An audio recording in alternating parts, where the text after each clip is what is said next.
Bienvenidos y bienvenidas a esta tercera sesión de la Cátedra José Félix Patiño sobre Educación Superior, Políticas Públicas, Propuestas para el Debate. En el día de hoy nos acompañan en remoto la sede Palmira de la Universidad Nacional, el coordinador profesor John Jairo Leal, y la sede Manizales, coordinador el profesor Neil Guerrero. Muy buenas tardes para ellos. La sede Medellín hoy no está conectada porque tenían algún programa de mantenimiento para la sala de tecnología, información y comunicaciones, la sala TIC. Un anuncio previo para la segunda parte.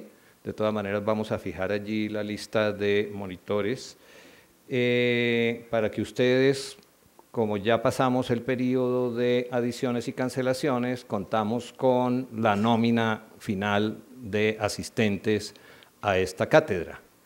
Hemos organizado a los asistentes en grupos de A5,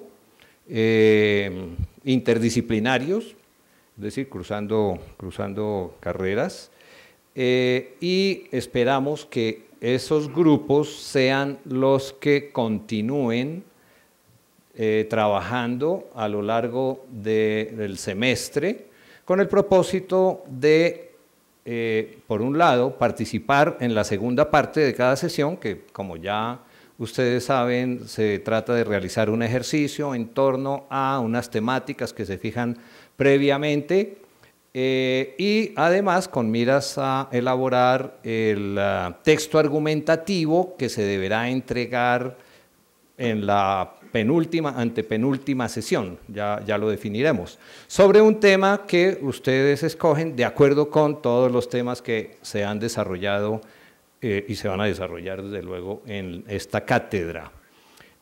A ustedes, a su correo, les fueron enviadas estas instrucciones, esta información. De todas maneras, tenemos ya fijados los horarios de atención por parte de los monitores para aclarar cualquier duda, cualquier inquietud que tengan en relación con el desarrollo de la cátedra o en relación con el avance del escrito que se deberá elaborar.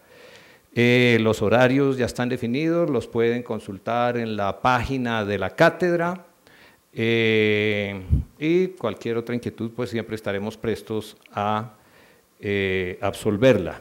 Entonces, al final de la primera sesión, de la primera parte de esta sesión, inicio de la segunda parte, ustedes van a buscar a su monitor, se van a ubicar estratégicamente en este auditorio y en los auxiliares, en los 3 auditorios auxiliares,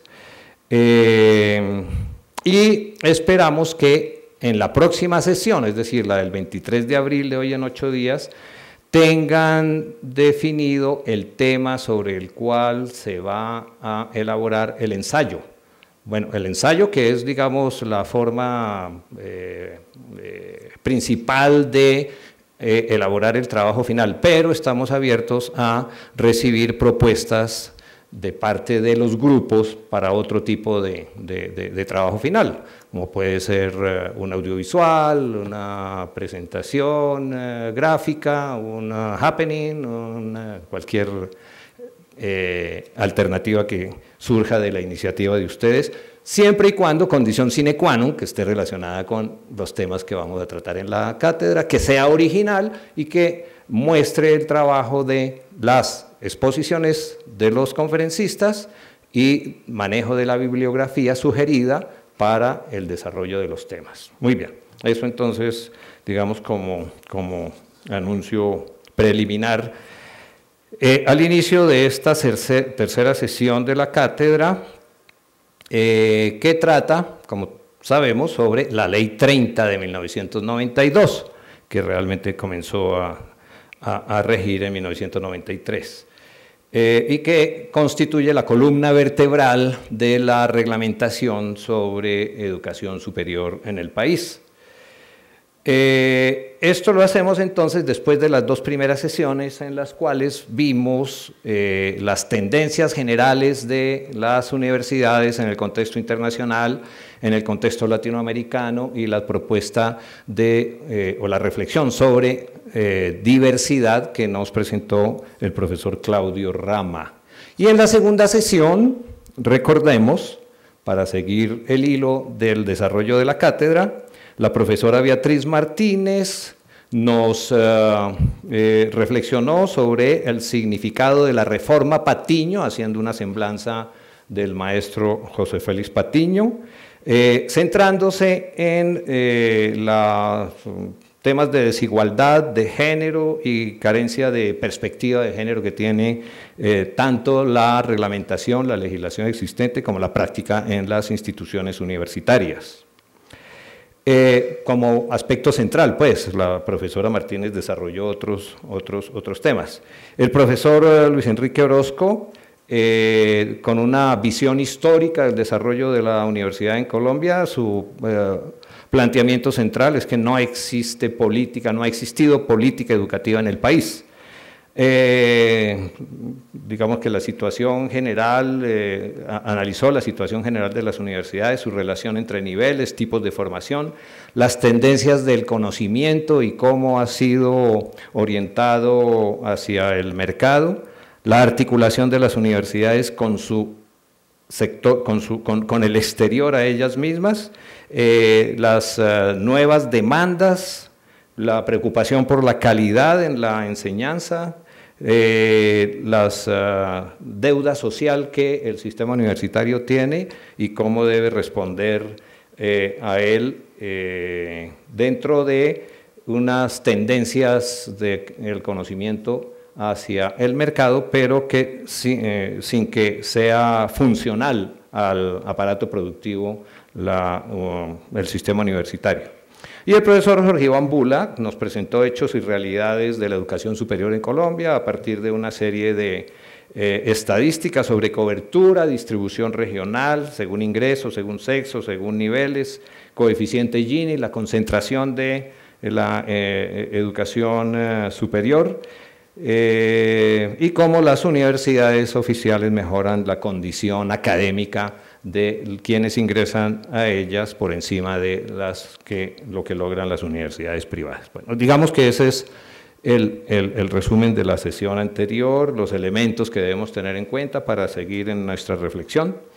Y hoy en día entonces vamos a desarrollar la agenda en torno al abordaje de la Ley 30 de 1992, que define la educación como un servicio público central cultural, inherente a la finalidad social del Estado y desarrolla temas como los de autonomía, calidad, inspección, vigilancia, objetivos, el sistema universitario, el reglamento de estudiantes, de docentes y el bienestar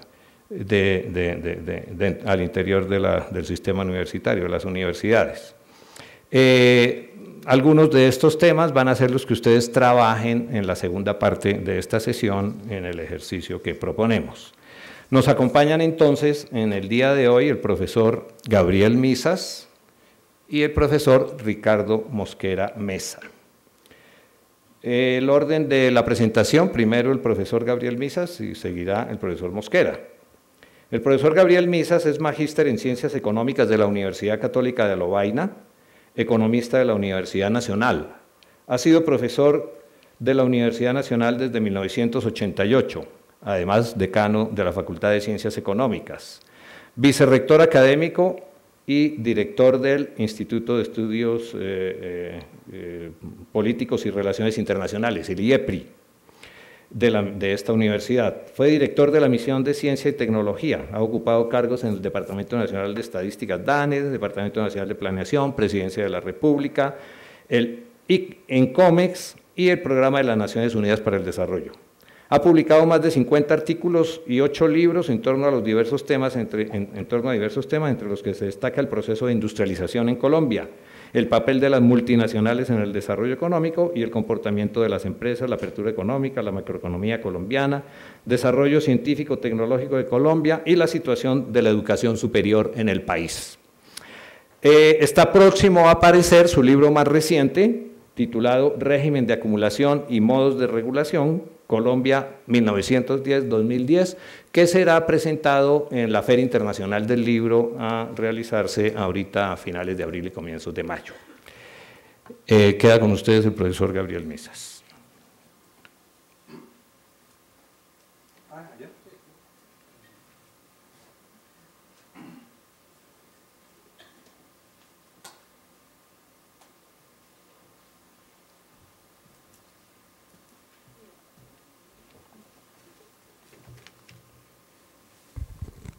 Bien, buenas noches a todas y a todos. Yo quisiera hoy centrarme en 3 aspectos.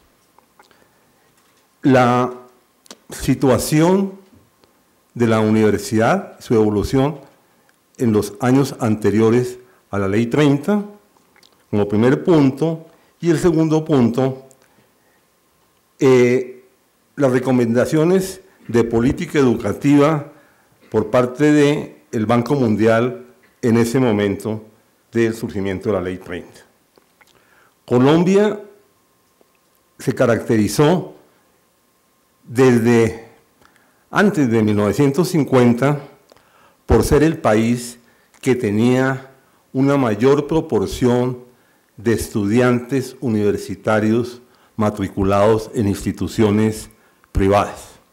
Para 1950, de acuerdo al texto de Brunner, el 32% de los estudiantes en Colombia en educación superior estaban matriculados en universidades privadas, cuando el promedio de América Latina era ligeramente inferior a 15%, prácticamente inexistente en países como Argentina, Uruguay y México, tasas muy reducidas.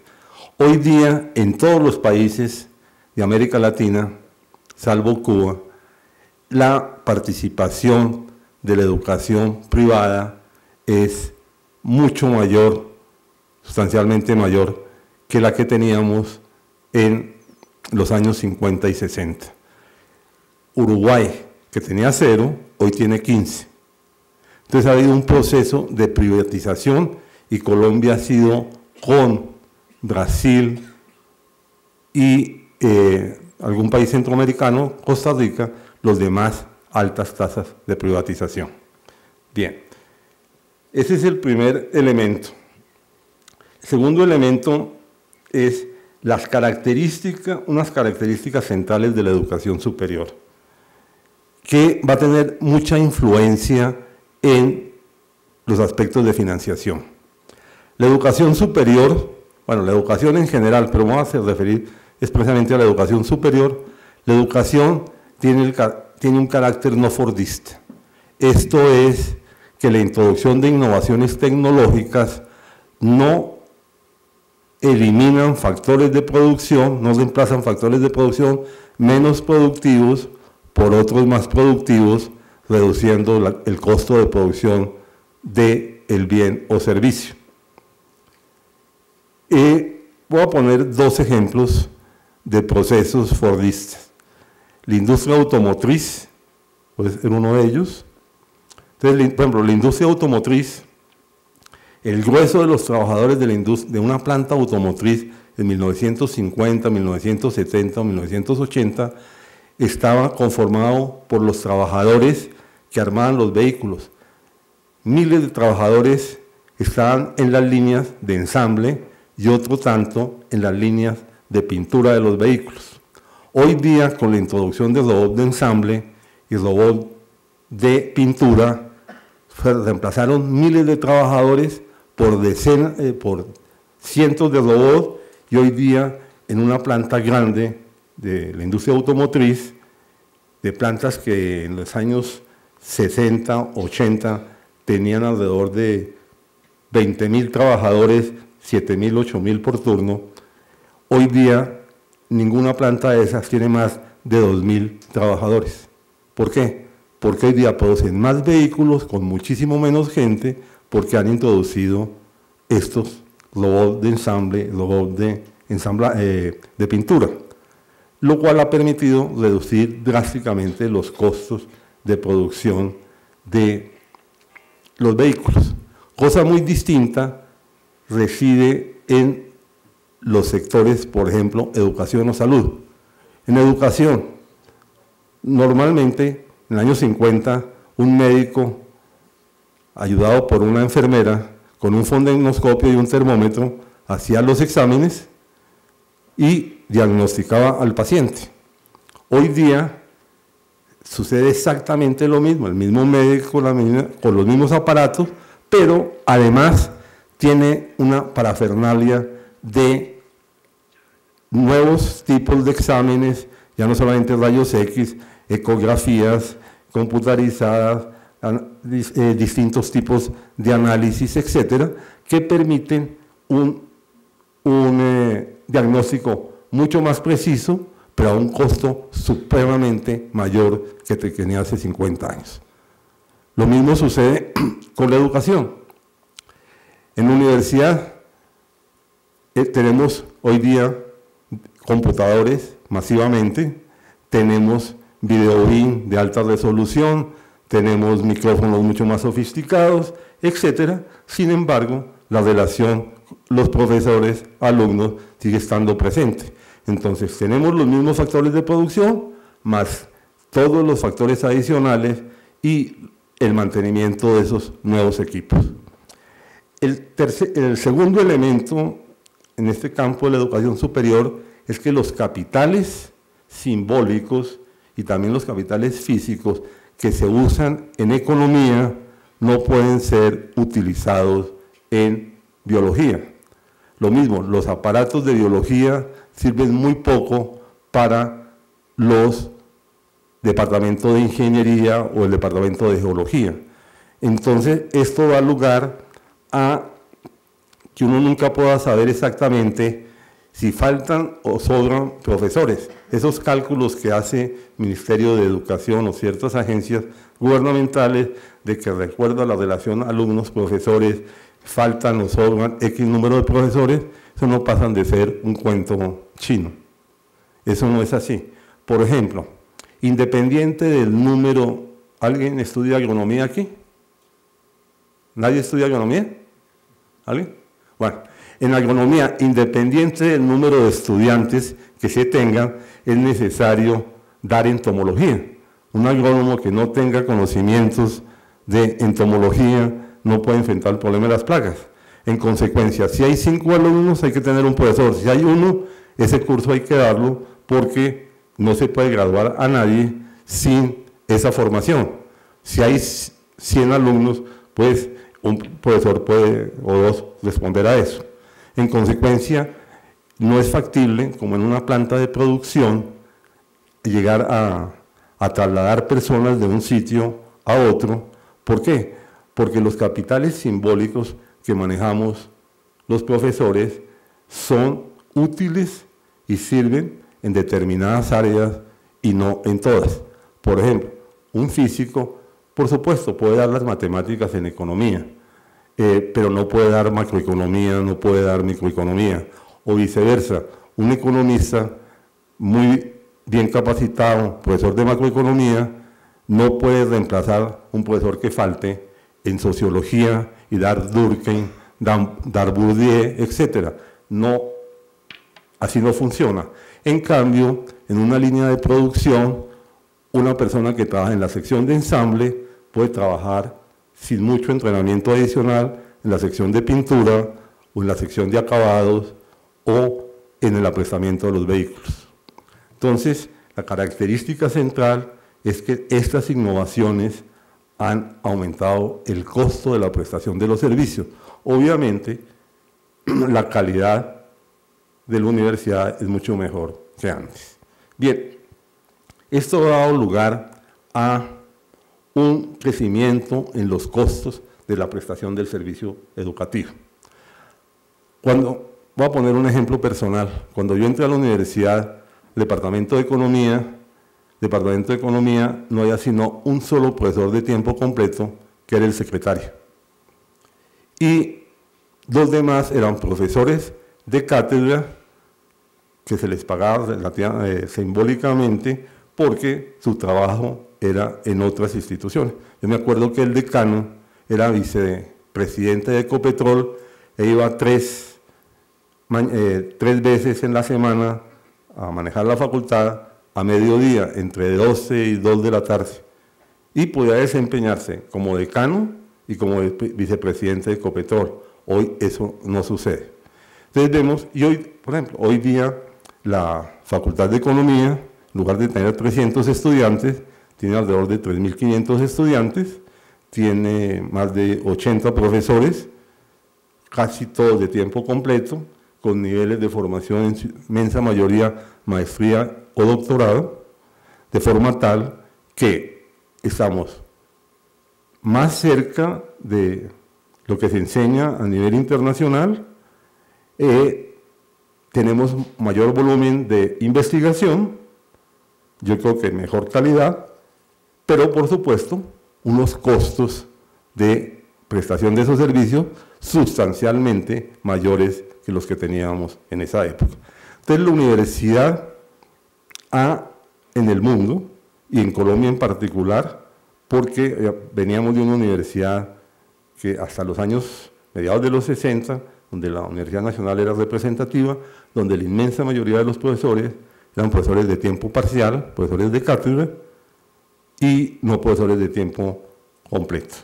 De forma tal que al pasar de profesores, el primer paso importante que se da en la reforma Patiño, que una parte no mayoritaria, pero es una parte muy importante de profesores entran de ser de tiempo completo, y luego en el año 74 ya la casi totalidad de los profesores tornan tiempo completo. Bien, este panorama de una mayor demanda, bueno, hay un segundo elemento. La universidad pública empieza a crecer el número de estudiantes, la nacional entre ellos. La universidad tenía en el año 60 alrededor de 8.000 estudiantes, de los cuales unos 4.000 en Bogotá. Ya para los años 90 ya tenía como 35.000, 40.000 estudiantes. Bogotá ya tenía casi un poco más de 20.000 estudiantes. Entonces la universidad ha crecido, y si antes teníamos problemas de financiamiento de la universidad en los años 60, pues esto se agravó a medida que la universidad crecía y se complicaba. Bien, simultáneamente con este proceso hay un discurso que empieza a ser dominante por parte del Banco Mundial.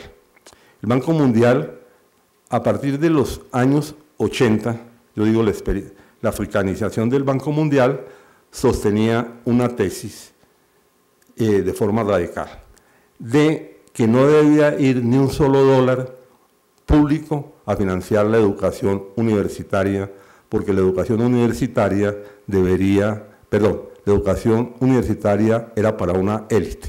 El Banco Mundial tenía la idea africana, y en ese momento válida en África, donde el número de estudiantes universitarios era muy reducido y en consecuencia solamente los hijos de la élite económica y social iban a la universidad. Pero ese diagnóstico ya no se correspondía con América Latina, donde ya teníamos en casi todos los países de la región sistemas de educación de más de 500.000 estudiantes. Cuando hay más de 500.000 estudiantes universitarios, uno no puede decir que es una élite, salvo tal vez en China, sí, una posible élite puede tener 500.000 hijos, pero del resto de América Latina no.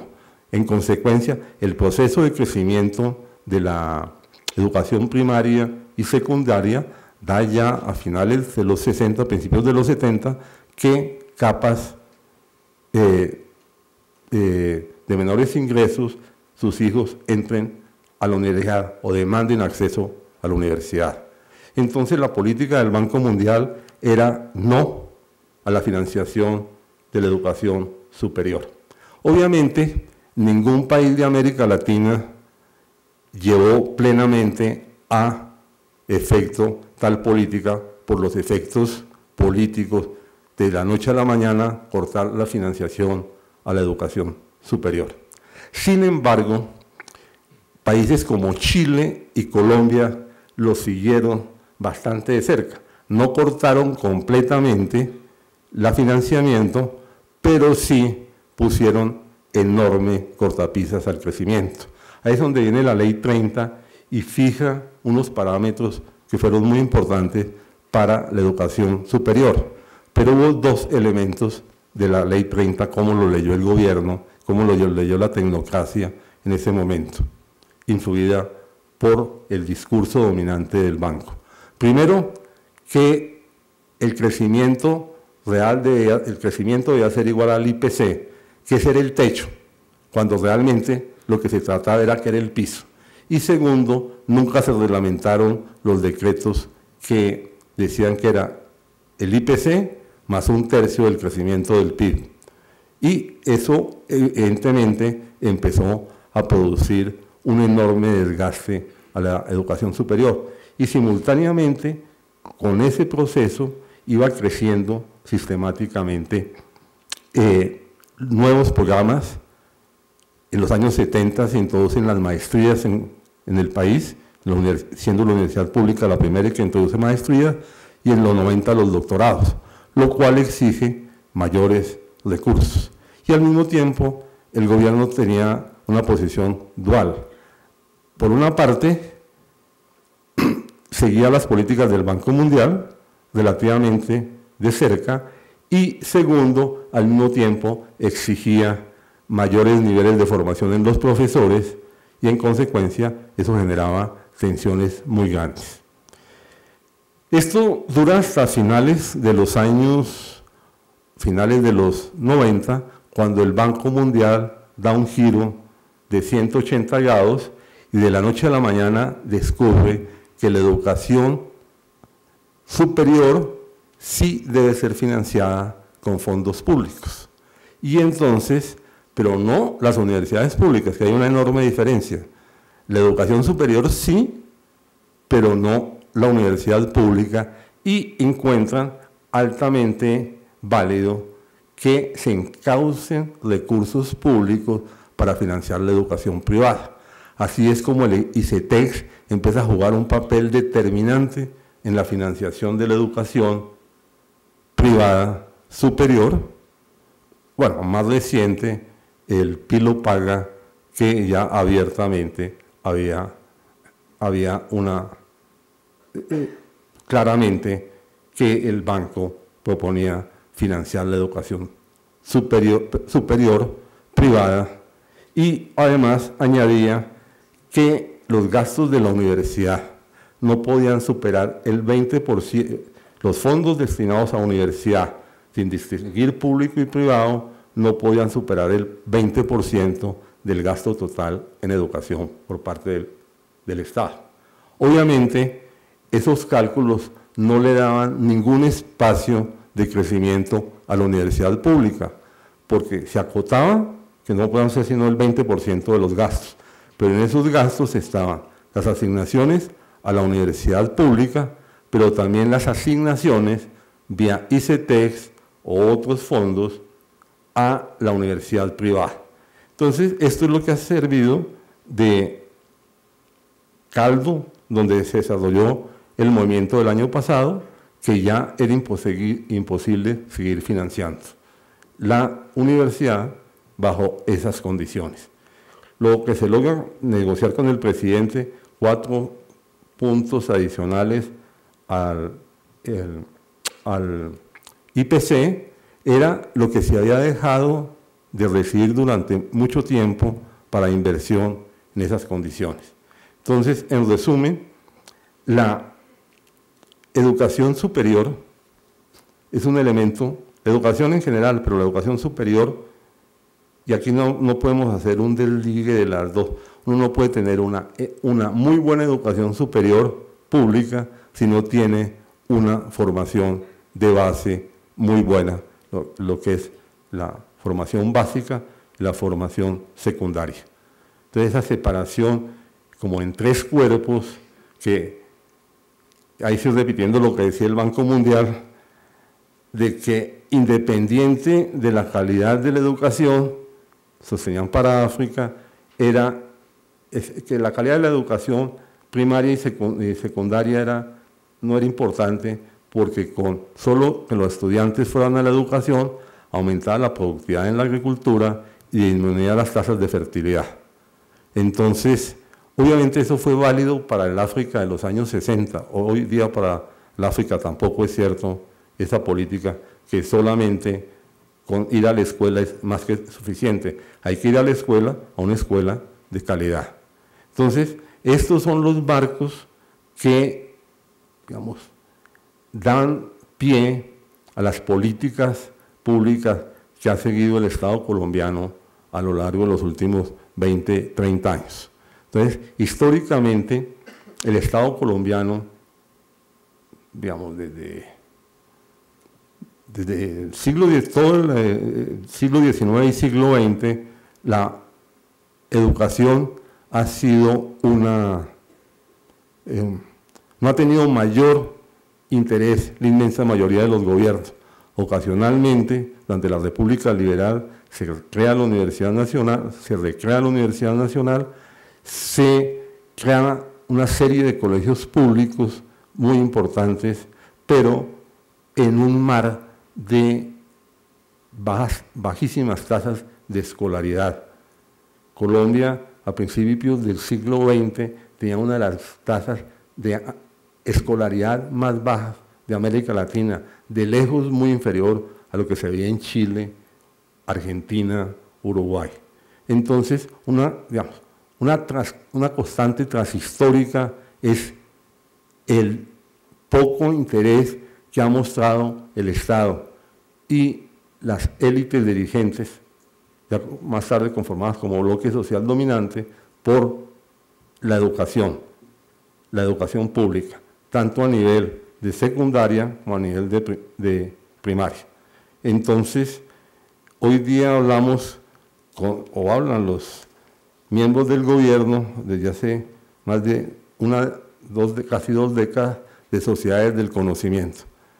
Y no tenemos nada parecido a sociedades de conocimiento. Una sociedad de conocimiento es una sociedad altamente educada, con una universidad poderosa, que obviamente países que sí han logrado avanzar en sociedades de conocimiento, como Corea del Sur, como Singapur, lo lograron hacer porque hicieron enormes esfuerzos en desarrollo de la educación, tanto primaria, secundaria, como educación superior. Bien, si hay una segunda vuelta, podemos tocar este tema con más profundidad, pero por el momento dejo así. Ok, gracias.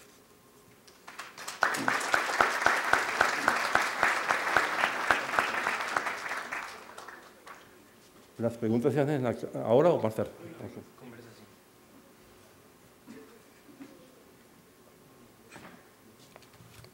Okay. Gracias al profesor Gabriel Misas. Recordamos que sobre las preguntas, por ahí faltando 10 minutos para terminar las exposiciones, los monitores pasarán un papelito para que ustedes por favor escriban sus preguntas y les serán presentadas a los expositores.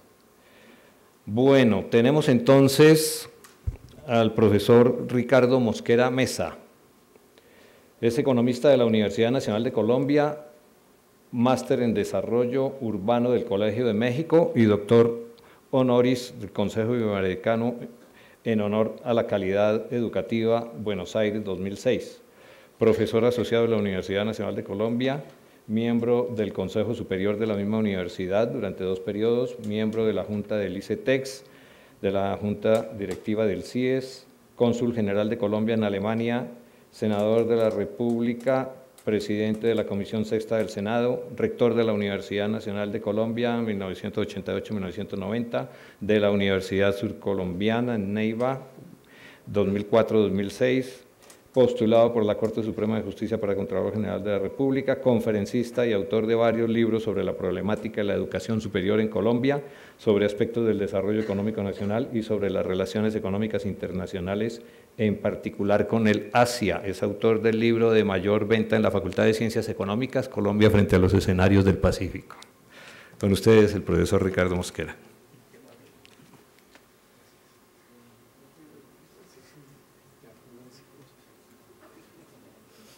Bueno, muchas gracias, Alvarito, Gabriel. Buenas tardes, buenas noches, ¿no? Para todos. Y estos dicen, y todas. Yo me quedaría con todos y entiendo que estamos hablando de los dos, pero esa no es la discusión. Mira, en realidad, el profesor Misas nos dio una abrebocas bien interesante, y yo voy a ir al grano, pero no digo en razón a que justo yo fui el ponente de esta ley en mi condición de senador y me beneficiaba de un asunto. Como yo había salido de la rectoría de la Nacional y en ese momento en el país asistíamos a la revocatoria del mandato de los parlamentarios, por lo mismo que he dicho siempre, que eran corruptos, clientelistas, todo lo que sabemos, y que se iba a renovar el Congreso. Entonces, eso nos permitió a algunos que no habíamos hecho política, que no teníamos aparato, que no teníamos financiación, presentarnos y salir. Coincide con el momento en que llega el M-19, entre otras cosas, buena parte de estos militantes hicieron parte de ese nuevo Congreso. Yo, por supuesto, compartí con ellos, claro que también con Álvaro Uribe, con Pastrana, con todos ellos, porque el país era heterogéneo, pero había un grupo con una muy buena disposición a hacer cambios y a plantear los problemas del país. Y obviamente nos tocó, como ponente único, no se me metieron más ahí, normalmente son comisiones muy grandes, porque algo me daba el aval de haber salido de la rectoría de la Universidad Nacional. Entonces, algunos asociaban, sobre todo en el ámbito político, tal vez varios de ustedes lo saben, Facundo, por ejemplo, que la ley 30 era mía. No, en realidad no, pero yo sí fui el ponente en el Senado en condición de presidente de la Comisión Sexta de esta ley y vamos a ver qué hicimos. Entonces, por ejemplo, ¿a esto qué le antecedía? Vamos. A esto le antecedía, para ponerlo en contexto, un plan de apertura educativa 91-94 que había elaborado el COMPES de la fecha. Yo les voy a dar unos tics y luego armamos bien el cuento. Efectivamente, la apertura económica, gobierno del expresidente Gaviria, había generado cambios en el proyecto de nación hacia la internacionalización y la perspectiva de la globalización, de la que yo después me ocupé de trabajar con más cuidado.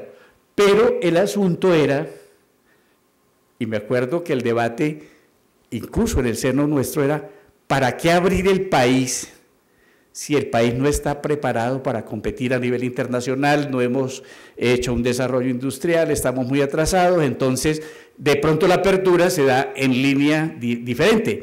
En lugar de vender, exportar, salir, íbamos a ser más bien receptores, importadores, y algo de razón podía haber en esto, pero eso nos obligaba a competir. De hecho, el tema educativo planteaba esa perspectiva, crear, y eso lo traía el plan de apertura educativa, hablar de ampliar cobertura, calidad, por supuesto, descentralizar la administración de la misma, y se decía taxativamente, eso no hay que ignorarlo, que había que impulsar la educación pública y que además al final del siglo deberíamos tener por lo menos los 11 años gratuitos y obligatorios. Recordarán que este era mandato también en la Constitución de 91. De hecho, la Constitución del 91, mira, pasamos más allá, ya advertía que sí había que ocuparse de la educación. Recordarán ustedes que allí participaron 3 grandes bloques que quedaron casi en situación de de igualdad entre Partido Conservador, Partido Liberal, M19 y los otros sectores alternativos en la perspectiva de que sí había que cambiar el país. Entonces, me beneficié también de un diagnóstico que habíamos hecho, así lo llamábamos, y las perspectivas de la educación superior en Colombia. Al final, un poco de mi rectoría, entre otras cosas, ahí trabajó el profesor Antanas Mocus, quien fue mi vicerrector académico, trabajaron otros colegas, Jairo Sánchez, me acuerdo de varios colegas de la Facultad de Economía, profesor Cerda, profesor Misas, y entonces el primer punto de la que se iniciaba, este trabajo era mío para apoyar esa ley, sustentarla, era que había una anarquía de la educación. Efectivamente, la educación pública, decíamos ahí, se asimilaba a una carencia, a un desorden, y realmente, a diferencia de la privada, que mal que bien manejaba una cierta racionalidad económica, siempre lo ha hecho, en la pública era un desorden total. Y al no tener lineamientos definidos, se tiene una anarquía para ensayar modelos educativos por la ineficiencia estatal. Entonces sí había la perspectiva, de hecho en la ley lo vamos a desarrollar, de desarrollar un sistema estatal, por lo menos de educación pública, que además tuviera en cuenta el sector privado. De hecho, en la ley, lo van a ver ustedes delante, esa fue iniciativa nuestra, eso no estaba en el proyecto original que presentó el gobierno, un sistema de universidades estatales, el SUE, como otras instancias que se van a crear en la ley. Pasamos un poco más. También en este diagnóstico habíamos advertido la carencia de un cierto proyecto educativo, y entonces nosotros hablábamos de que como que no estábamos inscritos, todos los colegas que han hablado de la parte histórica han mirado los antecedentes de que no había un proyecto único tampoco en educación, si no lo había en el país, mucho menos en educación. Franco y Tumerman en el 78 decían que en Colombia solo a medias se dan prerequisitos para la existencia de una política nacional de desarrollo de la educación superior. La consecuencia es que no existe una clara política de tal naturaleza en términos objetivos, precisos y metas a mediano y largo plazo, si bien no puede negarse que existe un cúmulo de disposiciones, es posible extraer por lo menos algunos elementos para esa política y desentrañar su rumbo. Había como mucha literatura, pero no organizada en una cierta dirección. Efectivamente, un plan de desarrollo que estableciera también dentro de él un proyecto educativo era necesario, y algo comentaba en el COMPES esta iniciativa. También se reconocía ya la mediocridad de la educación superior, casi era docencia, no había investigación, eso era algo bien reconocido. Entonces, obviamente lo hemos dicho también muchos de los expertos, hay un reconocimiento global de la carencia de un sistema. Instituciones de educación en Colombia, cada una trabajaba como una rueda suelta, no un sistema coherente, no regulaciones precisas de funciones y responsabilidades. El doctor Rama nos decía la vez pasada, un poco ir en contra del reglamentarismo y el funcionarismo, y eso puede ser válido, pienso yo, cuando ya hay un avance muy grande, pero cuando se arranca, se inicia sin ningún tipo de proyecto de avance, que no haya regulaciones, que no haya funciones, que no se sepa qué es una institución y otra, que lo vamos a ver más adelante, era absolutamente necesario en el país. No había una secuencia que articulara las distintas fases del proceso educativo a las necesidades del país. Es más, nuestros debates, incluso en la izquierda, era que no era necesario meterse con las necesidades del país, porque la universidad debía pensar un discurso un poco más teórico, más abstracto, y quienes pensaban en esa perspectiva de combinarlo con el desarrollo económico eran y podrían ser juzgados de empiristas y pragmatistas, que ¿cómo así? Que ese no era el problema de la universidad tenía que pensar los grandes problemas, pero ojalá no perturbar, asumir consecuencias prácticas. Ese fue un célebre debate en todos los tiempos de la década del 60-70, pero además, más grave en el diagnóstico, carreras que se repetían en todo el territorio nacional y programas con distinto nombre y con iguales contenidos. Eso se volvió la feria de la oferta de programas. En realidad, ofrecían lo mismo pero con otro nombre, casi que eso se sigue repitiendo en muchas partes aún hoy. ¿Sí? Bueno, seguimos. Entonces, si uno mirara un diagnóstico, y ustedes ya lo han hecho muy repetido, del que partíamos en el momento, yo tuve el cuidado de comparar 90 con la época. Obviamente, si ustedes vieran con cuidado, ahí la diapositiva no nos ayuda, pero eso está grabado para ustedes. Ustedes podían ver cuál era la tasa de cobertura en primaria del 88.52%. Obviamente se quedaban por fuera. De cada 100 niños en edad escolar, al final solo 16 como que terminaban, la deserción muy grande. En las zonas rurales, ni qué hablar, mucho más bajas respecto a zonas urbanas. En la secundaria, ¿qué pasaba? Ven, y esta secuencia hay que mirarla porque acuérdense que para estar en los niveles superiores hay que venir de la primaria y la secundaria, y se entiende también la pirámide que va cada vez seleccionando un pequeño grupo, una cierta élite en el sentido perverso de una minoría que logra acceder a los niveles superiores. Entonces ustedes pueden ver que en secundaria 40 de cada 100 jóvenes en la edad respectiva podía acceder, 40. Y llegábamos al pregrado. En 1980 la tasa era del 8.8, cobertura. Y si seguíamos a los posgrados, la tasa era del 0.7, solo había 15 alumnos matriculados en doctorado, óigase bien, y el sector privado representaba el 60% de esa oferta. ¿De qué estábamos hablando? ¿Ves? Al otro lado ustedes pueden ver, no me detengo mucho, a la fecha, obviamente se ha avanzado en términos de cobertura. No hay que ignorar esa cifra, es verdad, se mejoró mucho, y cuando se miran tasas de comparación, lo dice también Gabriel, lo dice el BID, lo dicen los diagnósticos, nosotros de todas maneras somos como capa media en relación con cobertura en el mapa de América Latina, y por supuesto estamos lejos de los países avanzados, pero sí hemos mejorado en cobertura. Recuerden que la revolución educativa, entre otras cosas, de Álvaro Uribe, en su primer mandato, hablaba de la importancia de ampliar y mejorarla. Todo el discurso de la entonces ministra de Educación, Cecilia María, era ese, y de hecho después eso, a golpe y porrazo, las cifras aumentaron porque se incluyeron el SENA, entre otras, para mostrar que sí habíamos avanzado. Pero la verdad es que sí avanzábamos en cobertura, el problema era la calidad. ¿Sí? Ahora bien, en cuanto a eficiencia, acuérdense, la célebre del debate es si hay capacidad del sistema educativo para retener y promover a los alumnos de grado a grado hasta culminar todo el tema asociado a deserción universitaria. Agréguese que la tasa de retención en primaria, entre el 49 y el 90, había aumentado de 47.5 a 66.2. En el bachillerato, menor tasa de deserción, pero solo alcanzaba a estudiar la mitad. Deserción, no podían continuar, razones socioeconómicas, problemas los que usted quisiera.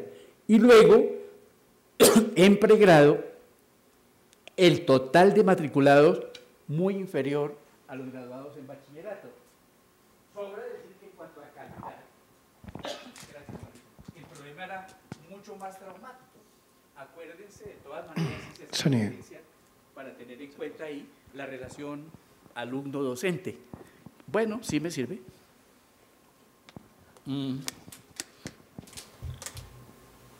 Ole, qué amable, me va mejor por acá. Entonces, el tema de la calificación de los docentes, se decía también, y es verdad, no solamente que no teníamos profesores de tiempo completo, de dedicación, que eso lo va a plantear la ley como requisito para saber cuál es una universidad, sino que en realidad en ese momento casi que era muy pocos los profesores con PhD, con doctorado, casi que eran como las excepciones. El grueso ya apuntaban a las maestrías, pero el grueso de profesores no tenían esa calificación. Y obviamente las pruebas del ICFES como criterio para definir calidad, que siempre se habían mantenido para decir quiénes eran los de más nivel, los de menos nivel, ¿sí? Y por supuesto, miren al alfabetismo, todo eso se decía en el diagnóstico que le antecede a la ley, 12.2 en 1985, 8.2 entre las personas entre 25 y 37 años, 23.4, casi la cuarta parte en zonas rurales, 7.3 en zonas urbanas, y entre 12 y 24 años, 6.7 desagregado por edades. El cuadro era muy pesado, muy duro, ¿sí? Ahora, en financiación ni qué decir, el situado fiscal era el elemento para hacer transferencias y financiar la educación primaria. A su turno, el gasto público en educación era del 3% del PIB, por debajo del promedio de los países de América Latina. Eso lo tenemos bien documentado. Hoy, el gasto público en educación es 4.9 por lo menos del PIB, y allí se comparaba cuánto gasto privado, cuánto gasto público para financiar la educación. Ahora bien, ¿cómo funcionaba pues el mercado de la educación? Obviamente, como el Estado, para simplificar esa diapositiva, ¿no? Como el mercado, como el apoyo estatal era precario, y estamos de acuerdo, más o menos la relación a este nivel era 30-70. 30, por ahí lo vamos a mirar, el Estado, la financiación estatal, y 70 el privado. Obviamente el grueso de los privados asumían, como en cualquier mercado de oferta-demanda, el criterio para admitir a sus muchachos, pero ya se veía claramente diferenciado. Hay unos muy buenos diagnósticos, de hecho, en un comité que se formó, que asesoraba a la rectora, y unos que documentamos allí con Paola, que es una chica que me ayuda como asistente de investigación en la Facultad de Economía. Hace rato era alumna también de mi seminario con otro equipo. Tenemos unos documentos allí que muestran muy bien cómo efectivamente el tema de ese mercado hace que la gente con más nivel de ingresos iba a universidades privadas de relativamente buena calidad, y comenzó a generarse un mercado que seleccionaba a los de más bajos ingresos, pues en esas que llamábamos, algún colega nuestro que después fue director del ICFES les llamaba universidades garaje, pero en realidad era para significar que la diferencia era que tú pagabas en ese momento 8, 10 millones, hoy puede ser el doble, mientras que en las otras se pagan 2, 3 millones de pesos y además le dan facilidades de pago, y de todas maneras tienes el título. Entonces, como el problema era para el mercado laboral tener un título, entonces el mercado también se decide de manera sintética: educación mala para los de abajo y relativamente buena para los de arriba, porque no todos cabían en la universidad pública. Entonces, así funcionaba ese mercado de la educación en Colombia. Con estos antecedentes muy gruesos, de todas maneras yo tuve el cuidado de, aquí quedó la memoria de esta ley, y se llama Mayoría de Edad para la Universidad Colombiana, donde está todo el proceso de la ley. Tiene una presentación que hizo Luis Bernardo Flores, nuestro colega muy querido, que fue decano, jefe de planeación, en la fecha era jefe de planeación, de este libro que lo llamé Mayoría de Edad para la Universidad Colombiana, donde está toda la historia de la ley.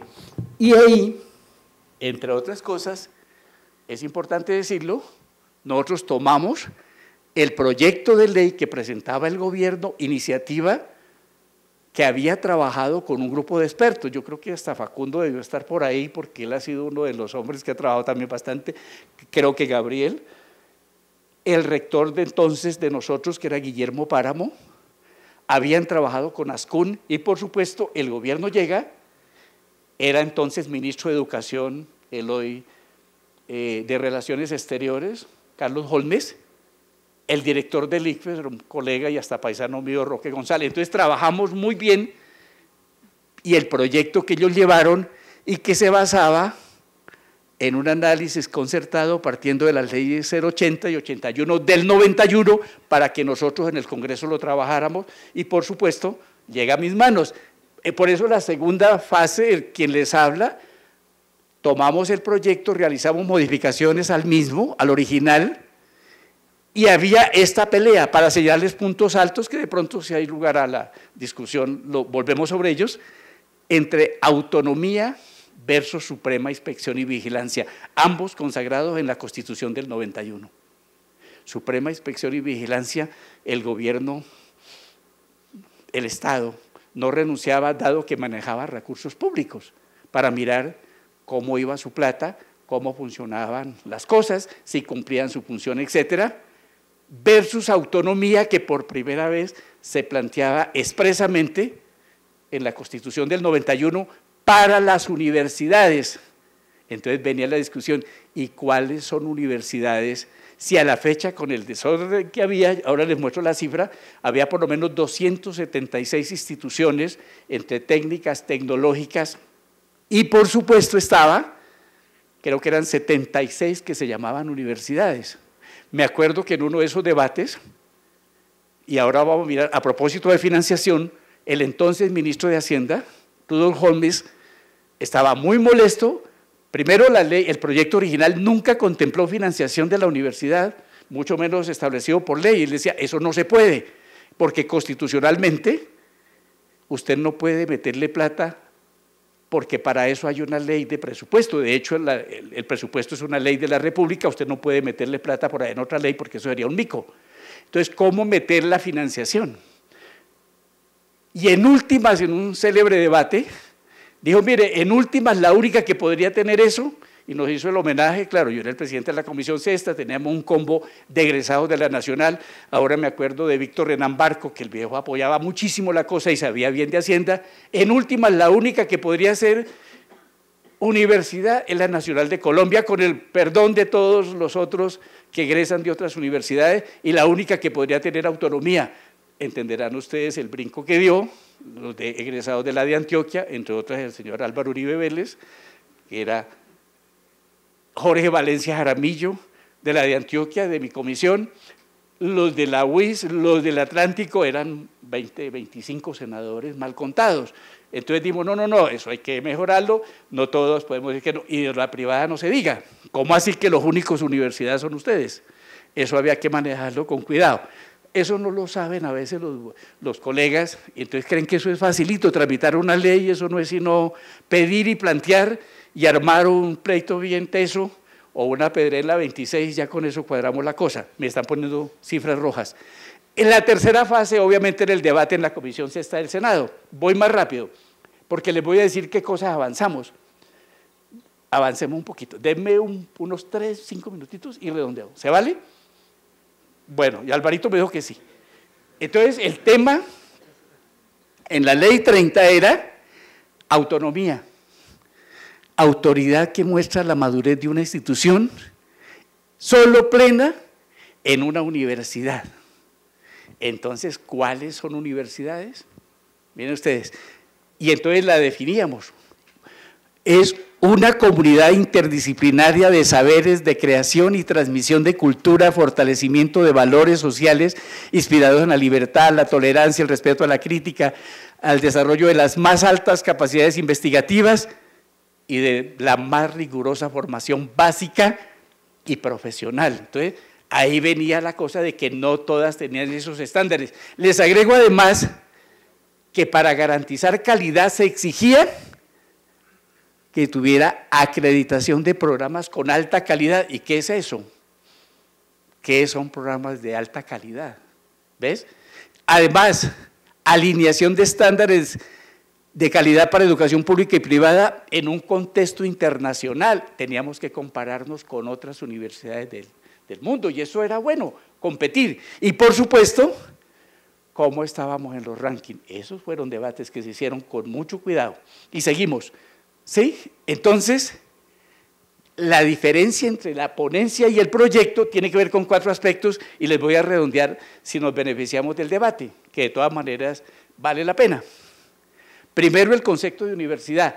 Llegamos a plantear, lo decía Gabriel, mostrando cómo, para solo poner un referente, el tema de los profesores de tiempo completo, que la universidad que no tuviera por lo menos la mitad de sus profesores, de su planta de tiempo completo, no podía ser universidad.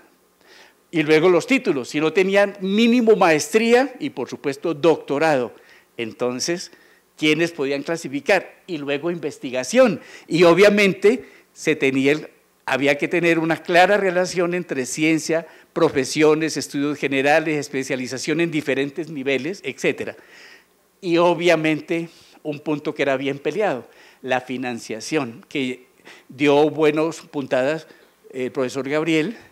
El gobierno nunca hablaba de financiación y no la aceptaba. Ya les dije, ¿cómo organizábamos el sistema? Aquí todas esas son nuevas de la ley.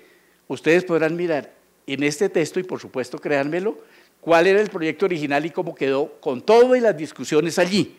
Entonces, por ejemplo, cambiamos el ICFES, que realmente no tenía ni la infraestructura ni las condiciones, que era el que validaba la condición de un nuevo programa y hasta de una nueva institución.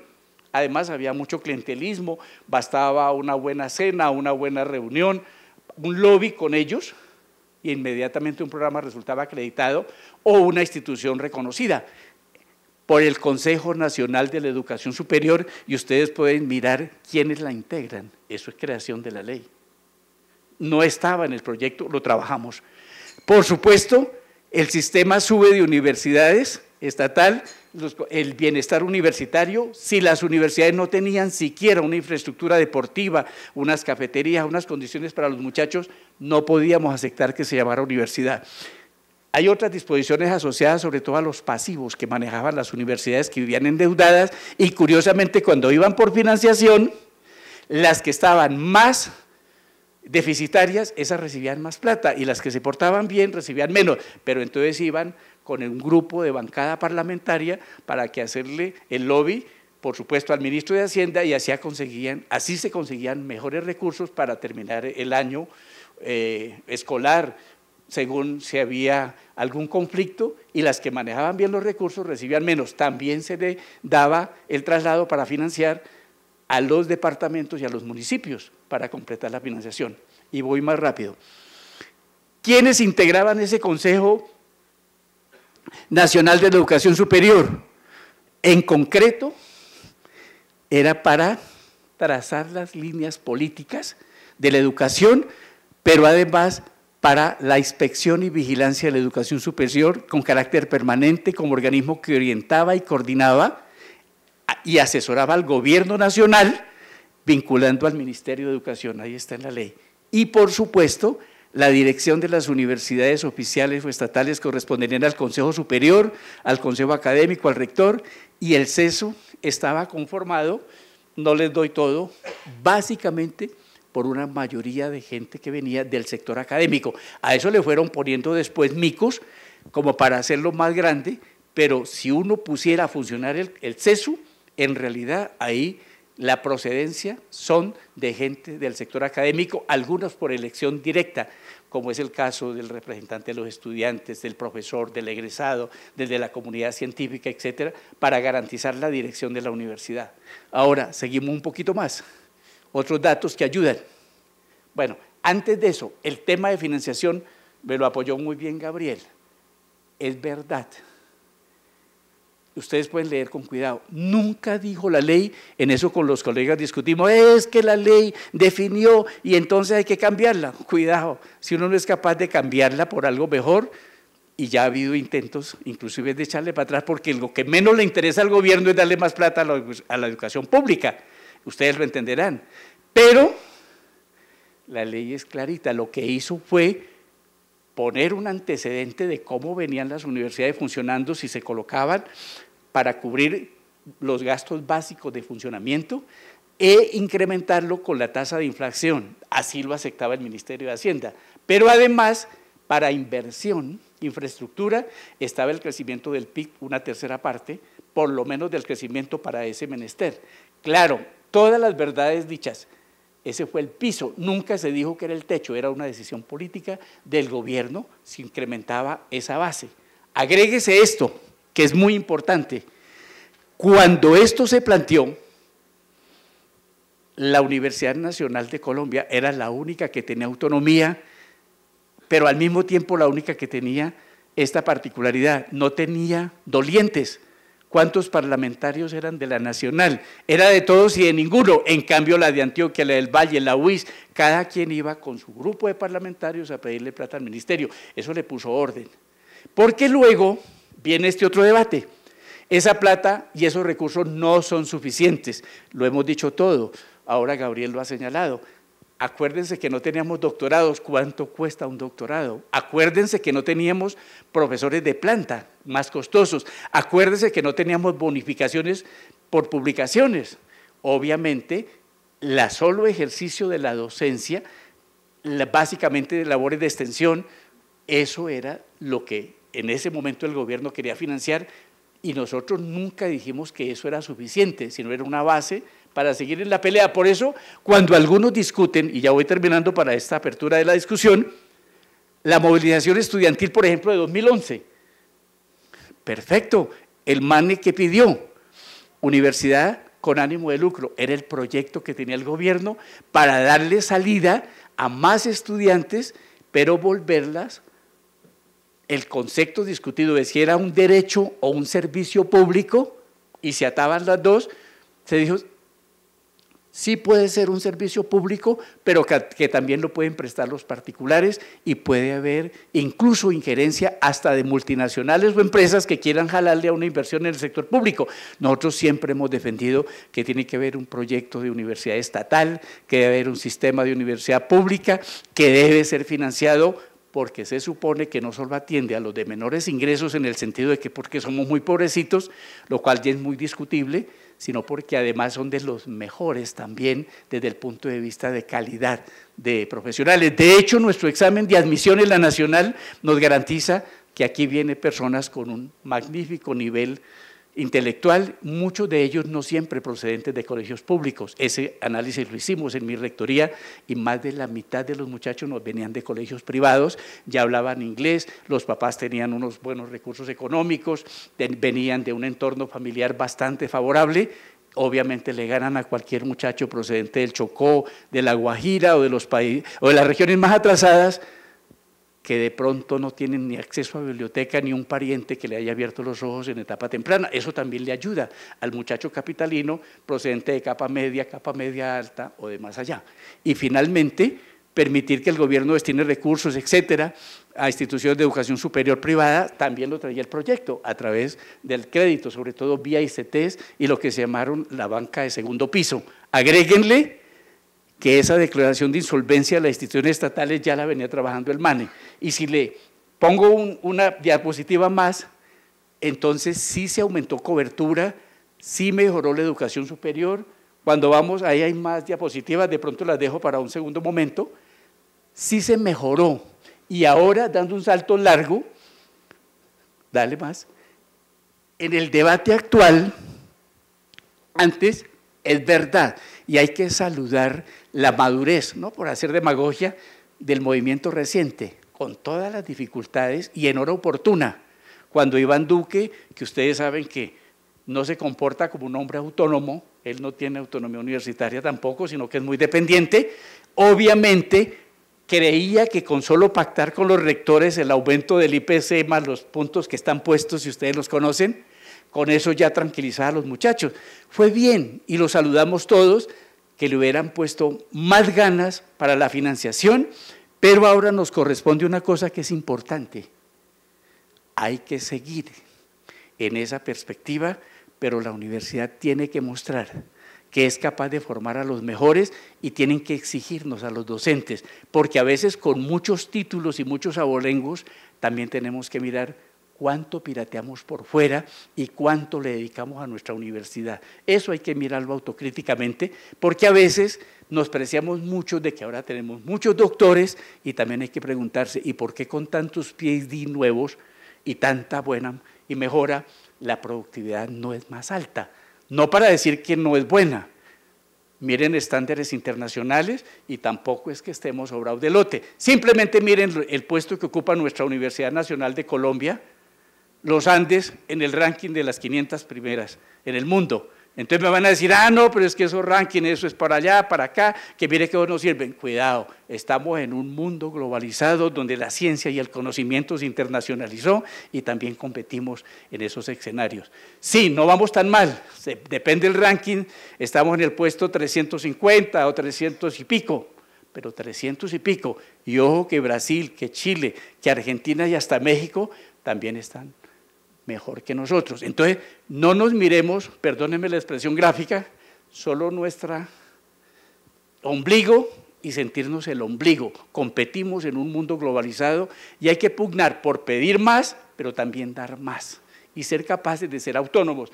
Yo a esto le llamé ser mayores de edad, es decir, tener la capacidad también de responder a esas exigencias. Muchas gracias.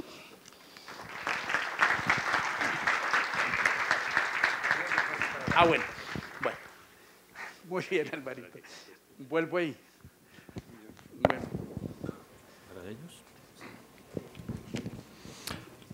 Bien, estamos entonces terminando esta primera parte de la sesión en donde vamos a plantear las preguntas provenientes del auditorio.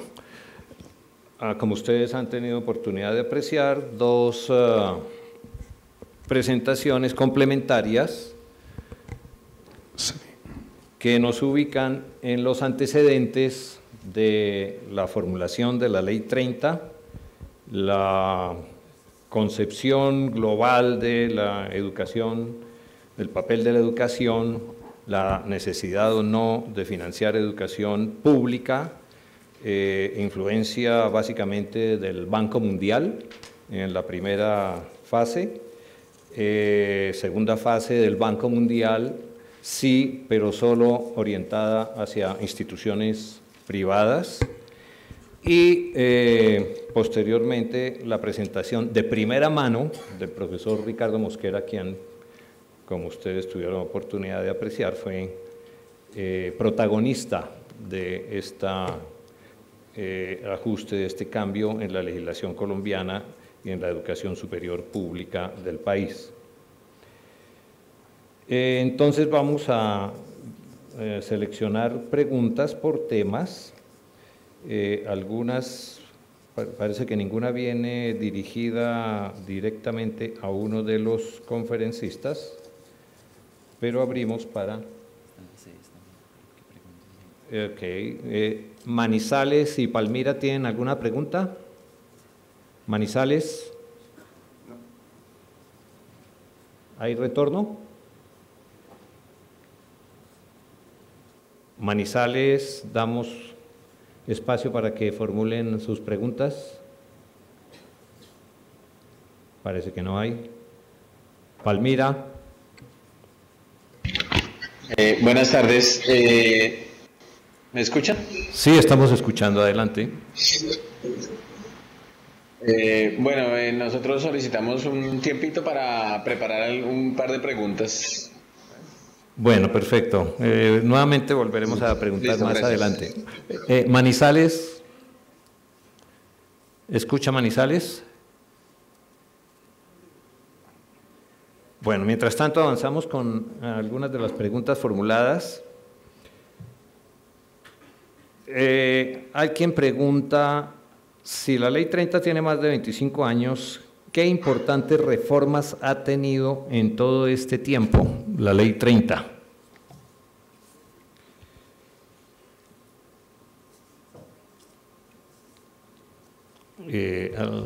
¿La quiere responder? Sí.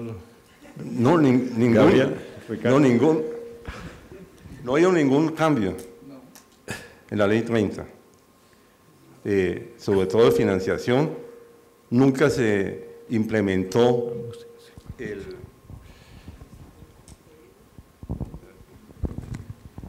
¿Oyen bien? Sí, sí. Sí. Nunca se implementó en estos 25 años el cómo distribuir ese tercio del crecimiento del PIB.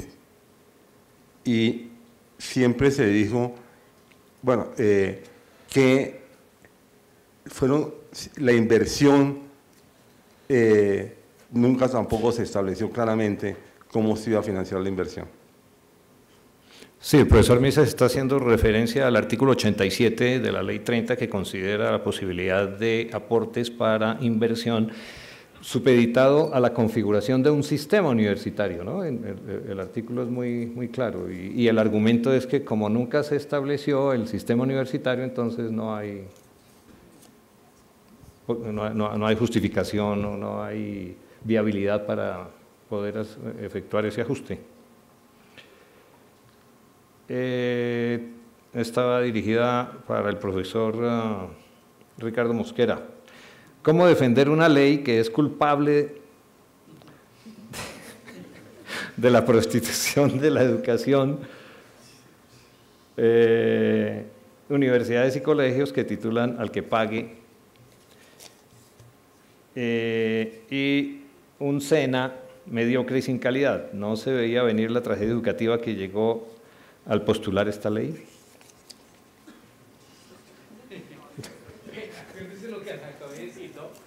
Volumen. ¿Sí? ¿Está prendido? Sí. No está prendido el micrófono. Sony. Mira, con el aprecio, por supuesto, por la pregunta, porque nos permite ampliar. Aún a esta altura, yo ya cumplí los 70 años, yo fui activista político, varios saben que aquí nosotros nos echábamos paja, estábamos preparados para los grandes eventos, después pasé como profesor, por supuesto aquí, hasta tuve el cargo de rector, parlamentario y hasta diplomático. Y créanme que no ostento nada. ¿Cómo sirve jugar distintos roles? Porque a veces uno busca culpables. Pues, por ejemplo, ya de suyo, por supuesto que respetable el comentario. Si ustedes miran en contexto, ¿ustedes creen que esta ley es culpable de qué? Si ustedes la ponen en un contexto, vieron el diagnóstico y qué quisimos responderle a eso. Más bien, el gobierno ya tiene una ley hecha.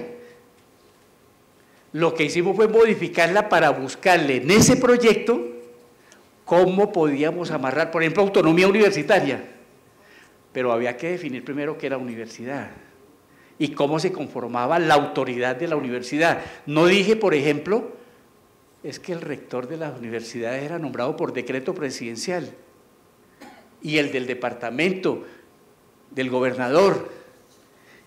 La presencia de uno en el Consejo Superior era casi imposible. Es más, nuestro debate de los años 60, 70, que éramos activistas estudiantiles, era no al cogobierno, estar allá arriba era cogobernar, luego había que estar era por fuera. Cuando algunos dijeron no, hay que participar, pero ya la ley le dio un espacio a los jóvenes universitarios, ahí tienen vocería, ustedes ya pueden impugnar un rector y hasta nombrarlo, los profesores pueden hacerlo, el egresado puede intervenir, el consejo académico. ¿A ustedes no les parece que eso es un avance? Díganme uno de ustedes que eso es un retroceso. Ahora, actúen y seamos mayores de edad. Segundo, en financiación, ya teníamos un piso. Oiga, cuando a ti te dan una base para pelear, sigue peleando más allá. Lo grave sería que se quedaran con esa ley. Desarrollémosla. Eso fue lo que hizo inteligentemente esta movilización, que digamos la verdad. ¿Ustedes saben quién le dio los argumentos a la movilización reciente? No nos echemos paja, lo había dado un poco el MANE, pero lo habían dado los mismos rectores que conformaron comisiones de vicerrectores para hacerle todo el estudio a la ley. ¿Qué es lo nuevo que pusimos? Todos, a decir verdad, la movilización y presionar al gobierno porque esa plata no la sueltan de cualquier manera. ¿Eso no es un avance? Y le pongo otra, que es más compleja, pero más interesante. Todo ese debate sobre calidad y cómo mejorar nosotros y diferenciarnos entre una universidad de garaje que no tiene profesores de tiempo completo, que no publica, que no tiene investigaciones y las otras que sí. Eso no es un proceso para mejorar la calidad. Y más, en cobertura, acuérdese que la proporción era 30-70, 30 la pública y 70 la privada. Hoy más o menos estamos parejos. Ahora, si uno mira, cómo de bueno hubiera sido tener una ley distinta que nos dé todo y que nos financie mucho más. Pero a mí me parece, perdónenme que se les insista, la culpa no es de la ley. La culpa es de cómo la interpretamos nosotros y cómo logramos avanzar. Ahora, esa no es una ley ideal como no es ninguna. Muéstreme una ley ideal. Y estamos, acuérdese, de todas maneras, en un Estado de Derecho, porque usted me dice, no, es que yo tengo una ley que yo la voy a aprobar en una asamblea de estudiantes. Perfecto, háganla. Esa tiene vigencia, la podemos poner en práctica. Aquí había que conciliar con sectores de la, digámoslo entre comillas, de la universidad privada. ¿Ustedes creen que la mayoría de esos parlamentarios que van allí van solícitos a apoyar a la universidad pública porque uno les haga un buen discurso? ¿Ustedes no vieron cómo se manejaba esto? Ahí hay una representación de intereses privados. Es más, ¿quiere que le diga quién es el grupo más organizado para defender las cosas en el Congreso? Y déjenme decirle dos anécdotas, porque esa experiencia a veces sirve. Aquí me decían en su momento, y estoy hablando 25 años atrás, 26 si ustedes prefieren, que aquí había 3 partidos. Yo dije, sí, claro, Partido Liberal, Partido Conservador, y los alternativos que iban desde en su hora la Unión Patriótica, después el M19, después estos grupos todos. Pero no, señor, aquí hay 3 partidos, el Partido Liberal, el Partido Conservador y el Partido Costeño. Cuando hay que definir un problema regional se unen todos los costeños, con el perdón, pues ustedes no son parlamentarios, pero se une desde Roberto Gerlain, que ya salió, hasta cualquiera de los contestatarios y piden cosas. Se reúnen los paisas por aparte. Este es un país de regiones. ¿Cuántos de nosotros hacemos región? Pero otra, que es más compleja todavía, se reúnen los de las universidades confesionales. ¿Ustedes creen que los jesuitas, que el Opus Dei, que los sectores que controlan nuestras universidades no tienen su combo, sus parlamentarios y su grupo para trabajarlo? Es que este país es muy godo y muy difícil de cambiar. Tratar de pasar una ley y que se la aprueben con unos puntos de avanzada, eso no es tan fácil. Inténtenlo y lo verán. No es tan sencillo. Y no culpen a la Ley 30 de los problemas que aún tenemos. Más bien miremos qué nuevo proyecto tienen para mejorarla, pero tienen que tener la correlación de fuerzas en ese Congreso, porque este es un país que de todas maneras las leyes pasan por ahí, o para elegir buenos gobernantes. Y entonces ahí es donde yo los invito, hagamos liderazgo, y lo verá que cambiamos este país, y si no es muy difícil, esto no lo cambiamos así tan fácil, simplemente porque queramos. Pero no peleo con el tema, ni crean que yo soy un defensor a ultranza de la ley, simplemente los ubico en el contexto de hace 26 años, qué teníamos y qué hicimos, y ahí sí juzguen ustedes, y léanse todo el proceso de la ley, porque es que del proyecto que se presenta, lo trabaja una comisión que son permanentes, luego se va a una plenaria, luego el Senado pasa a la Cámara, lo recibe la comisión, se reúnen los de la Cámara y le meten micos. ¿Quiere que le diga un mico que le metieron? El de que solo se podía ejercer la educación solidaria en la universidad existente. La redacción más o menos era así. ¿Y sabe por qué? Porque el presidente de la Cámara era César Pérez, dueño de la Universidad Cooperativa de Colombia. Eso le costó, por supuesto, que lo descabezaran, pero eso lo metieron como mico en la ley. ¿Quién lo hizo? La Cámara. Y luego la Cámara y Senado se reúnen todos para darle el pupitrazo final. No es fácil. Gracias, profesor Mosquera, por su defensa de la ley.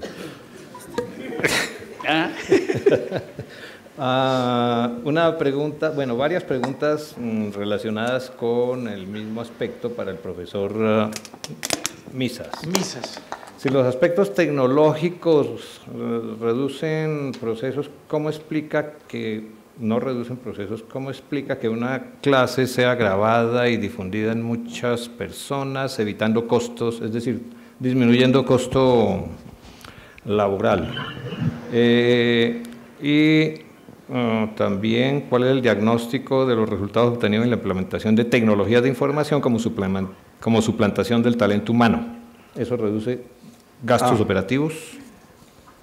No, la introducción de informática en la universidad es muy importante. Sin embargo, eso conlleva costos adicionales crecientes. Lo que gasta la universidad en sistemas es enorme, que antes no tenía.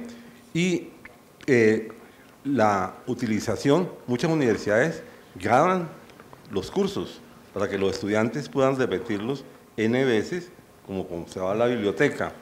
Eso no reemplaza los profesores, simplemente ayuda a los estudiantes.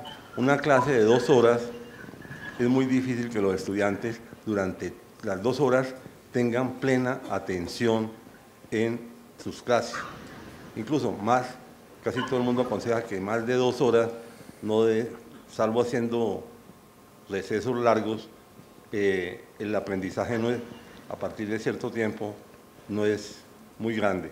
Entonces, eso aumenta los costos del funcionamiento de la universidad, no reduce los costos. Y las universidades obligatoriamente, por supuesto, tienen que utilizar todos los avances de la informática, pero esos avances informáticos no reducen los costos, los aumentan. Otra cosa es cuando son universidades totalmente a distancia. Ese es un problema totalmente distinto. Pero universidades presenciales combinan los cursos grabados con cursos presenciales. Profesores que al mismo tiempo dan asistencia a las preguntas de los estudiantes que oyen los cursos. Los ven por computador, por ejemplo. En la Universidad de Brown hay cursos en pregrado que son obligatorios porque hay unas temáticas, hay unos puntos, hay unas lecturas, hay unos apoyos informáticos para eso, pero no hay profesores, pero sí hay exámenes sobre esos temas.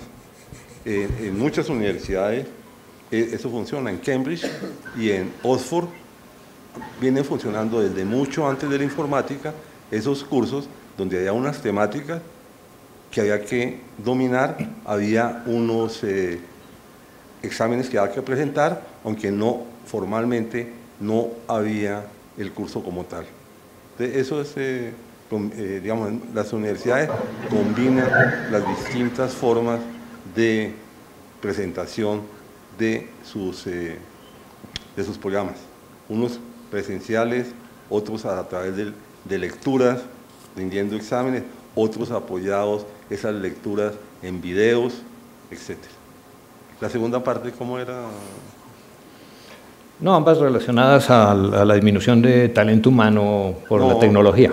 No, realmente son muy pocas las universidades que se puede decir que tienen menos profesores porque los han desplazado por máquinas. Desplazados por cursos virtuales. Salvo en universidades que tienen la característica de ser virtuales, que eso es otra cosa totalmente distinta. Palmira ya tiene pregunta. Palmira. Una pregunta. Por favor.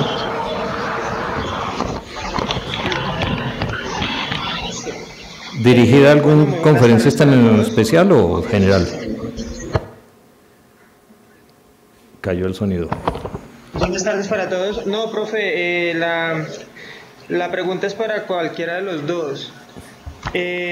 Pues es como a partir de la actualidad de que se vive la situación, de que viven las universidades públicas, pues desde un punto de vista, desde la destinación del gobierno y a modo de visión, cualquiera de los dos, ¿qué viabilidad hay con la continuidad de las universidades públicas, digamos, a un rango de 30 años, si la financiación es la misma, pero piden mayor cobertura, o sea, más alumnos y mayor calidad?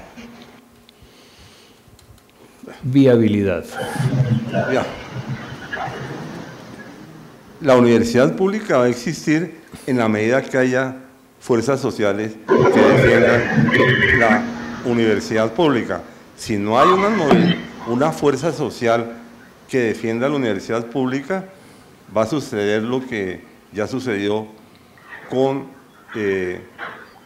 empresas públicas, por ejemplo, de servicios o de la seguridad social, que se van privatizando. El problema es un poco más complicado, es que el financiamiento a la universidad va a ser una necesidad hacia el futuro, lo cual lo que no sabemos es si va a ser a universidades públicas o a universidades privadas. Las universidades privadas no pueden, si son de muy alta calidad, no pueden financiarse exclusivamente con el cobro de aranceles, con el cobro lo que llamamos matrículas. De matrículas. En la jerga internacional, matrícula es el número de personas que están en una institución y aranceles aranceles lo que pagan. Aquí en Colombia tenemos otra terminología. Entonces, una universidad como Harvard cobra en este momento casi $80.000 año por alumno. Y, sin embargo, eso no financia la universidad. La universidad se financia por los grants que recibe para investigación y los ingresos que obtiene por el patrimonio financiero gigantesco que tiene. Incluso el monto que recibe los ingresos que recibe por el cobro de aranceles, esa universidad se lo devuelve a los estudiantes en becas, en lo que llaman ellos trabajos ocasionales como asistentes de profesores, etc. De forma tal que esta universidad se financia es con los rendimientos financieros de ese enorme patrimonio que tiene. Una universidad de calidad no puede sobrevivir con solo cobrando las aranceles, de forma tal que hacia el futuro el gran debate que vamos a tener en Colombia es si hay un espacio para la universidad pública, no si el gobierno va a financiar o no la educación superior. Por supuesto, si no se moviliza la sociedad en favor de la universidad pública, esa se va a marchitar, pero el gobierno va a seguir financiando la universidad, en este caso, la universidad privada.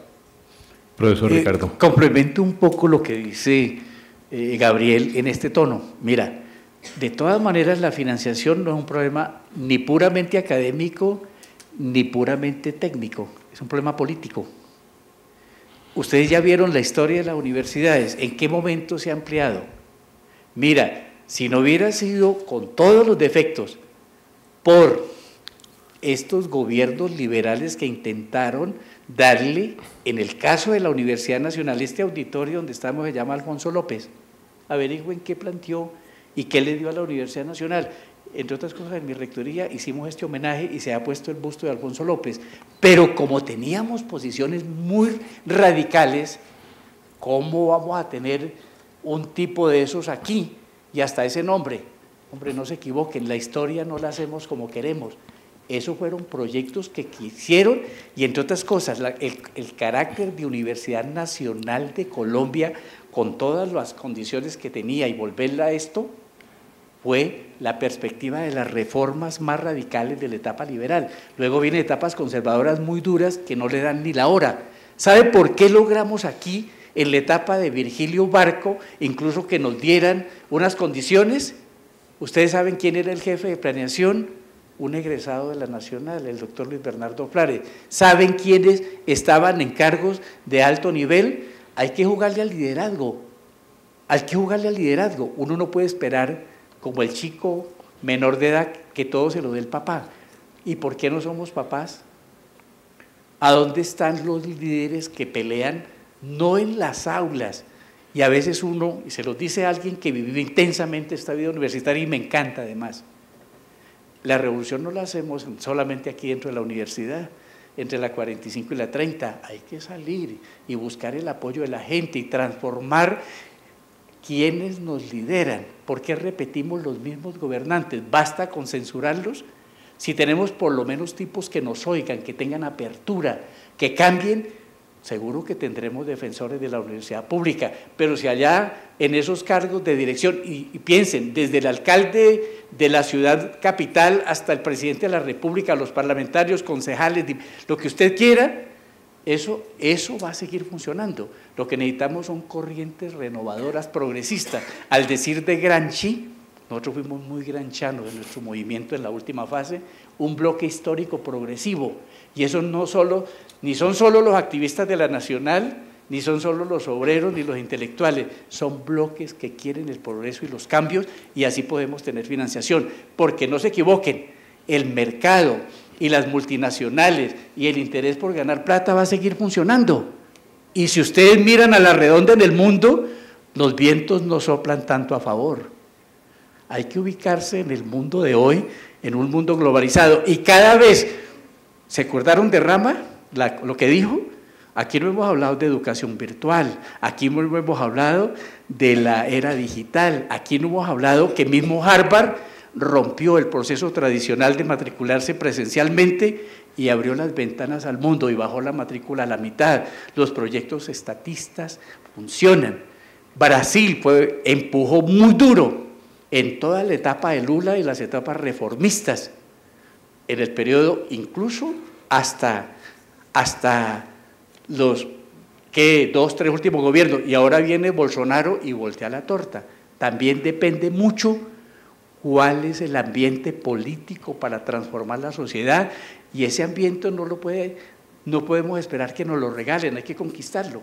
Y yo sigo pensando que hay fuentes de financiación. Ahora me acuerdo, mi propio hijo egresado de esta universidad con maestría aquí en economía, hizo su PhD en la Florida, y ahora me acuerdo que la Universidad de la Florida no solo se apoya en sus egresados ilustres, sino en las patentes por las investigaciones que comercializa, y Gatorade es uno de los suficientes recursos que le da para financiar su universidad.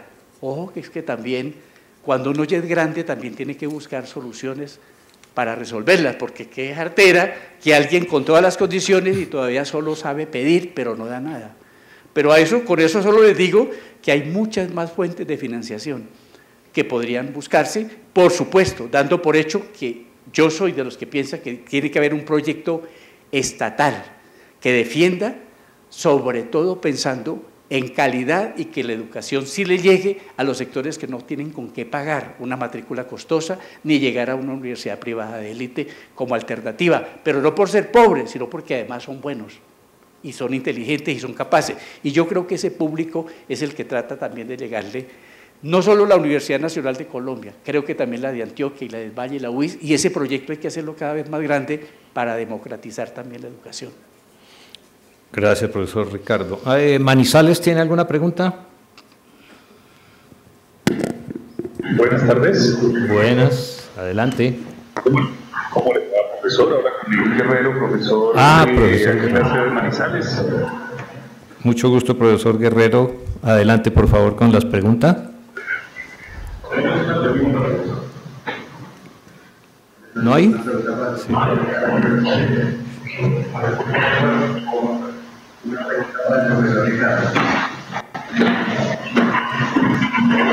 No, sonido está... ¿Profesor, me escucha? Acérquese al micrófono, por favor.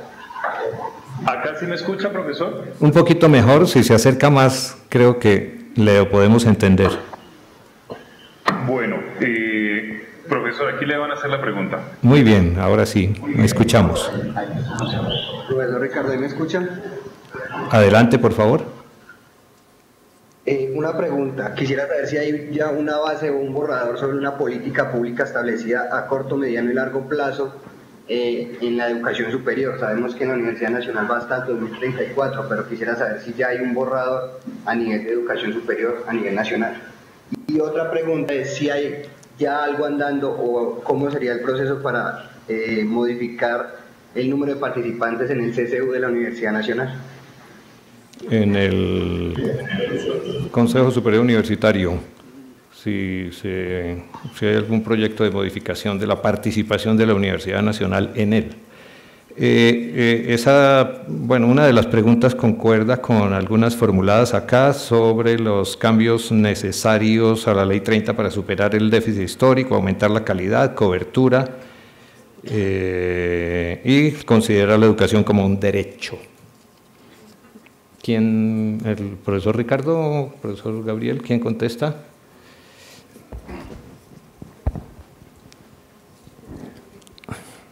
Lo de educación, la educación es un derecho fundamental, la educación primaria y secundaria.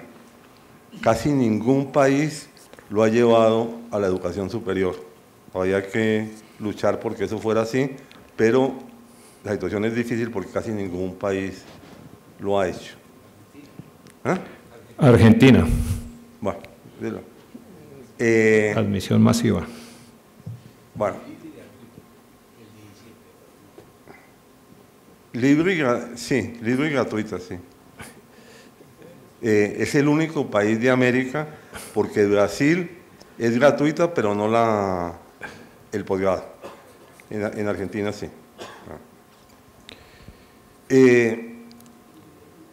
El otro problema es que nosotros debíamos, como universidad, hacer una reflexión profunda de cuáles son los cambios necesarios hacer internamente para mejorar la eficiencia de la organización de la universidad y lograr unas mayores sinergias. Ahí estamos en mora de hacer cambios importantes. Hay algunas cosas que requieren intervención. Modificar la ley de la educación superior implica ir al Parlamento.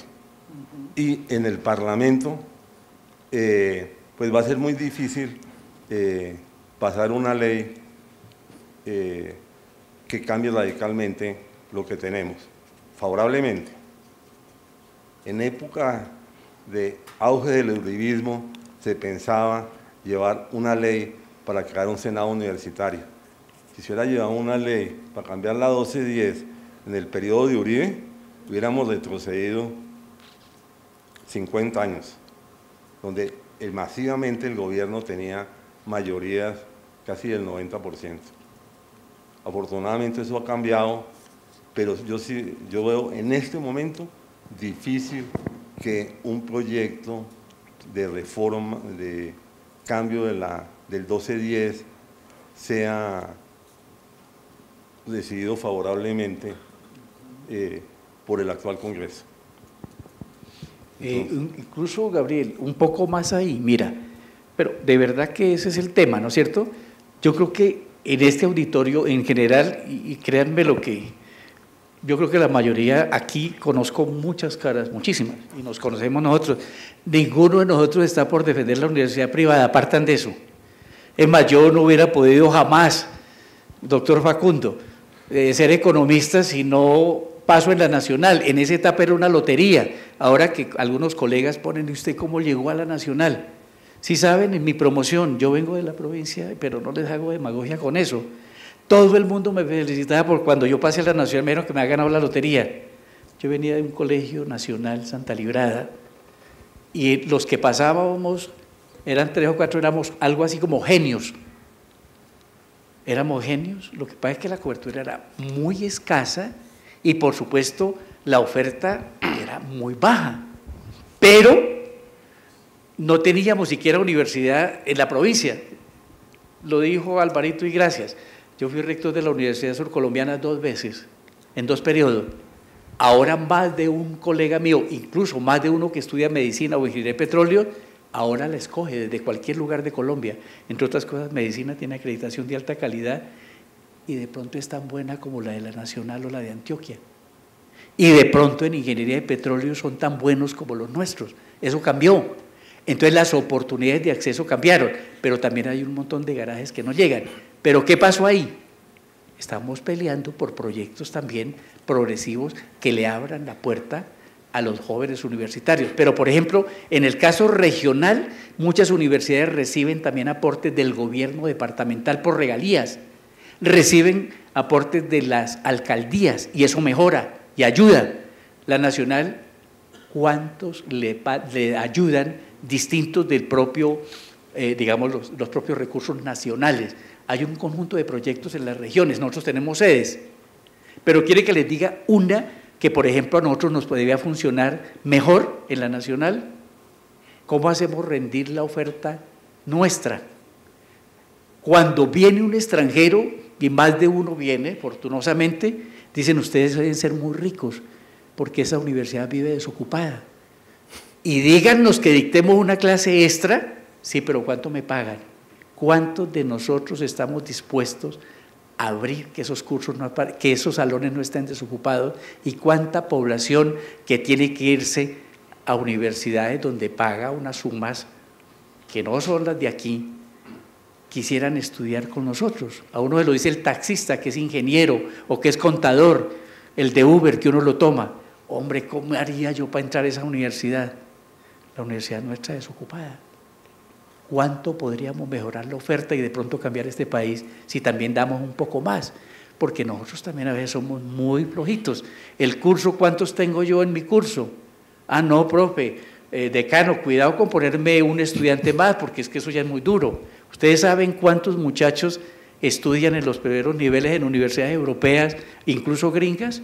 ¿O cuántos aquí nomás en el externado, doctor Facundo y varios de nosotros, con cuántos muchachos le abren un curso si no tiene la llamada curva de costos o de isocostos que le cubra lo que gasta, no le abren el curso? Conozco personas que ofrecen un seminario y dicen, pero ahí tiene que haber mínimo 25, 30. Nosotros lo vimos con 5, con 10, con cualquiera. ¿Es que a nosotros no nos importan los costos para la oferta universitaria? Ah, me van a decir, eso no, eso es, antes decíamos, eso es ser neoliberal, eso es ser, qué sé yo. No, nosotros también podemos ampliar los cupos para que haya más jóvenes con posibilidad de estudiar y ampliar esa masa más democrática. Alguna cosa lograremos incidir para que cambie este país si la gente se forma al nivel superior. Pero no es fácil, Gabriel, la educación superior gratuita al nivel de países como los nuestros. Miren los indicadores socioeconómicos. No es fácil. Los mismos diagnósticos de Banco Mundial le van a decir, el problema principal, ustedes vieron, ¿cuántos bachilleres no pueden ingresar? ¿Cuántos se filtran para llegar acá? ¿Cuál es la tasa abajo? Probablemente Argentina, y sí, lo sabemos, lo está haciendo, pero yo no sé qué tan sostenible sea ese proyecto a largo plazo. Y con eso no digo que sea imposible, pero sí se requerían por lo menos gobiernos reformistas, si no decimos que gobiernos revolucionarios que transformen el país. Pero mire que ese es un cambio en la correlación de fuerzas y los vientos no soplan a favor. Con este tipo de gobernantes que nosotros tenemos, dudo mucho.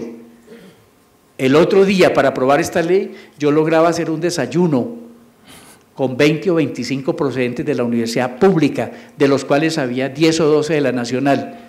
Les hago una pregunta tonta y ustedes van a decir, ah, que usted es politiquero. ¿Cuántos parlamentarios tiene la Universidad Nacional que estén dispuestos a jugársela con su universidad? ¿Cuántos concejales tienen en Bogotá? ¿Cuántos alcaldes tiene el país? Ah, no, a mí no me importa la política, eso para los políticos. Entonces, ¿cómo quieren cambiar?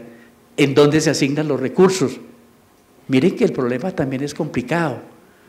Es para pensarlo, ¿no?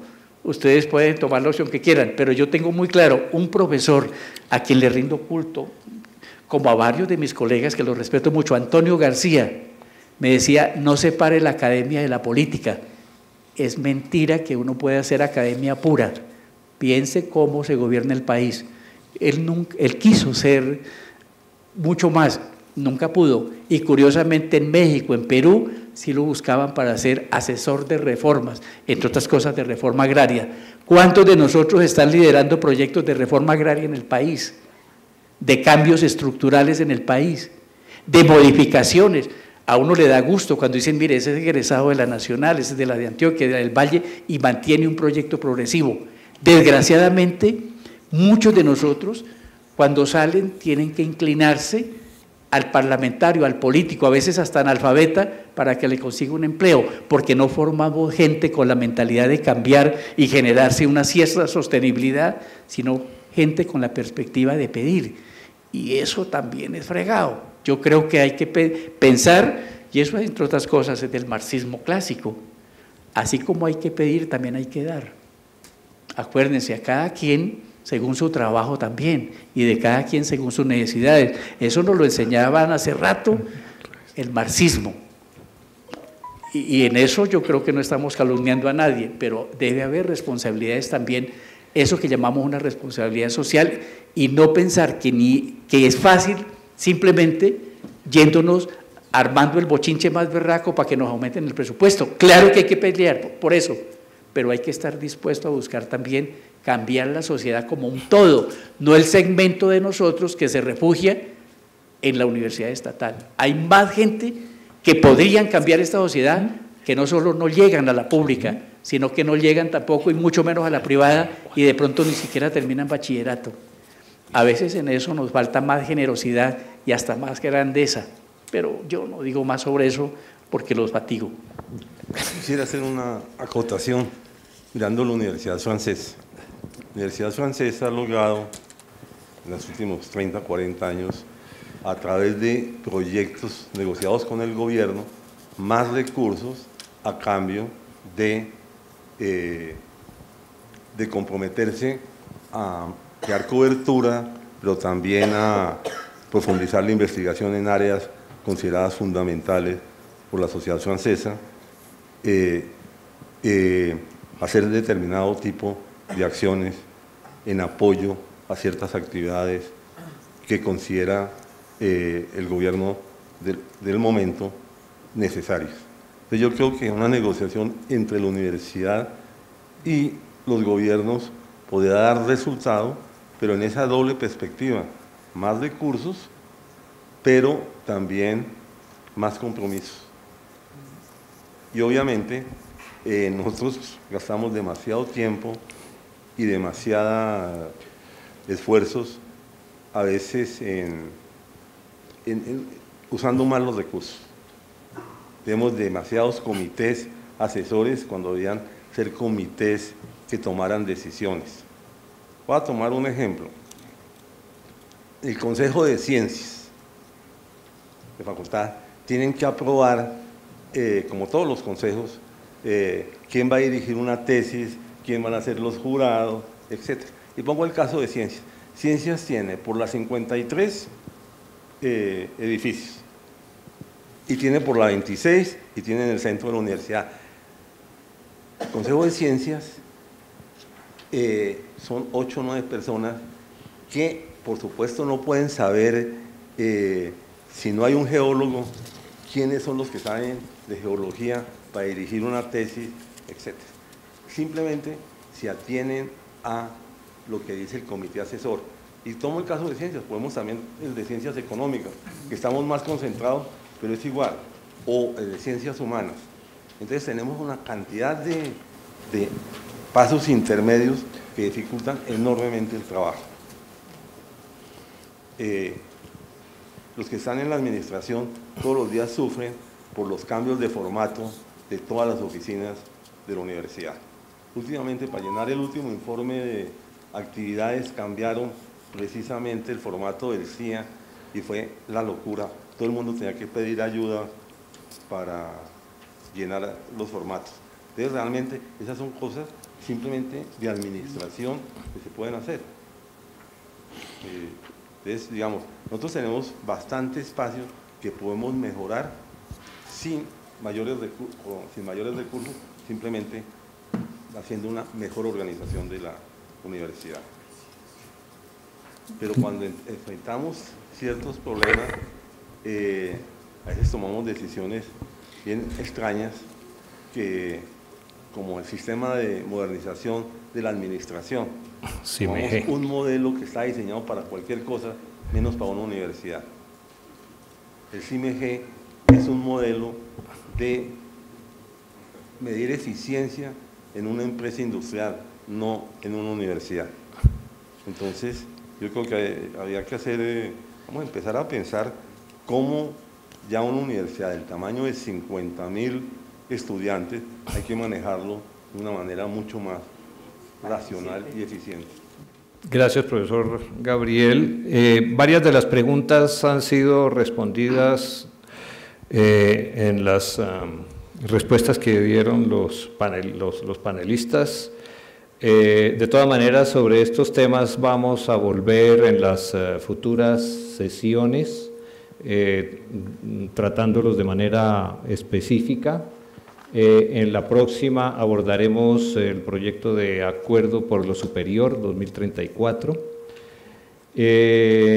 y a continuación, entonces, después de darles las gracias nuevamente a los profesores Misas y Mosquera, pasamos a la segunda parte de esta sesión, que hace referencia al desarrollo del ejercicio del cual los monitores informarán a ustedes. En una primera instancia nos vamos a ubicar en relación con los grupos y el monitor correspondiente. Creo que hay una instrucción en diapositiva. Gracias. Gracias, Gabriel.